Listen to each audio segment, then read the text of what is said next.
Hi అండి అందరికీ welcome back to our channel. It's me Teja. ఈరోజు అయితే మనం కజ్జికాయల రెసిపీని అయితే నేను చూపించబోతున్నాను. కొంచెం డిఫరెంట్ స్టైల్లో, కొంచెం healthy Vega. So friends, it's traditional recipe and మనం సంక్రాంతికి ఖచ్చితంగా చేసుకుంటాం కదా. సో దీనికి నేను కావాల్సినవి ఏంటంటే అన్ని సమపాళ్ళంగా బాదం పప్పు, జీడిపప్పు, వేరుశనక్కాయలు, తర్వాత పుట్నాల పప్పు, కొంచెం నువ్వులు ఇవన్నీ వేసేసి చక్కగా వేయించేసి పక్కన పెట్టుకున్నాను.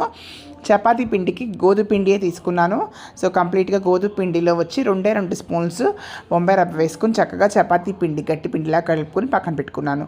తర్వాత మనం వేయించుకున్న డ్రై ఫ్రూట్స్ అన్నీ చక్కగా మిక్సీలో వేసేసుకుని పొడిలా తయారు చేసుకుంటున్నాను. దీనికి నేను ఒక కరెక్ట్గా చిన్న కప్ అనమాట బెల్లం కూడా యాడ్ చేసేసి పొడి చేసి పక్కన పెట్టుకున్నాను.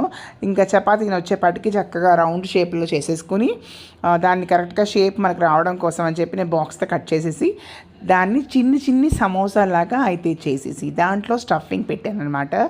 సో ఇది నేను చేసిన కొత్త వెరైటీ అంటే అనిపించింది నాకు. ఎందుకంటే నాకు ఎగ్జాక్ట్గా నా దగ్గర కజ్జికాయ చెక్కలు ఇవ్వనమాట. అండ్ ఇంకొకటి ఏంటంటే కజ్జికాయ లాగా ట్రై చేశాను, కానీ దానికి కరెక్ట్గా ఫిల్లింగ్ పెట్టినప్పుడు ఫిల్లింగ్ బయటకు వచ్చేస్తుంది. సో మనకి ఈ సమోసా షేప్లో అయితే నాకు ఎగ్జాక్ట్గా బాగా కూర్చుంది. మోరోవర్ మనం స్నాక్స్ బాక్స్లో పెట్టేటప్పుడు కూడా పిల్లలకు కూడా చాలా బాగుంటుంది.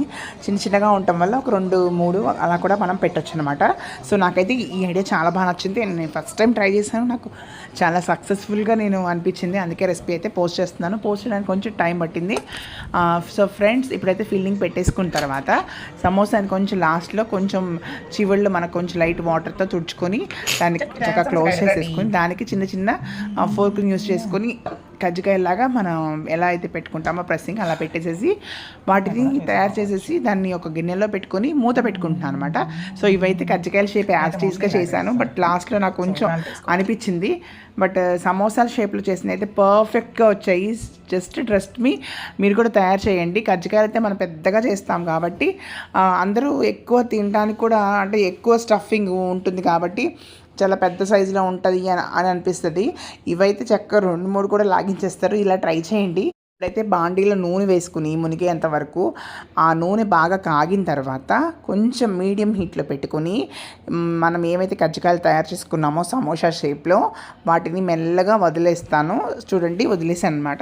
సో అవి చక్కగా నూనె కాగిన తర్వాత అదే కొంచెం కింద వేగి అవే వాటికి అంత అవే పైకి వస్తున్నాయి. సో వచ్చినప్పుడు మనం ఏం చేస్తూ ఉండాలంటే ఒక్కొక్కటిని దాన్ని కొంచెం ముందుకి వెనక్కి తిప్పుకుంటూ కరెక్ట్గా గోల్డెన్ షేప్లో గోల్డెన్ కలర్ లో వచ్చేలాగా మనం కనుక ఫ్రై చేసుకుని తీసేస్తే కనుక చాలా బాగా వచ్చాయి.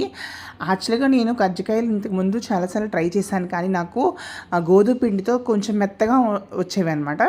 బట్ నాకు ఒకటి ఏమనిపించిందంటే నూనెలో వేయించేటప్పుడే మనకి కొంచెం కరెక్ట్ కన్సిస్టెన్సీలో కనుక వేయిస్తే చక్కగా పైన ఉన్న ఇది హార్డ్గా వచ్చి చాలా బాగా వచ్చాయి. సో ఫ్రెండ్స్, మీరు కూడా ట్రై చేయండి ఖచ్చితంగా. ఈ పండగకి అని కాదు, అండ్ పిల్లలకి స్నాక్స్లో ఎప్పుడైనా పెట్టడానికి కూడా చాలా బాగుంటుంది. అండ్ లోపల స్టఫింగ్ డిఫరెంట్ టైప్స్గా కూడా మనం చేసుకోవచ్చు. Thank you so much for watching my videos. Please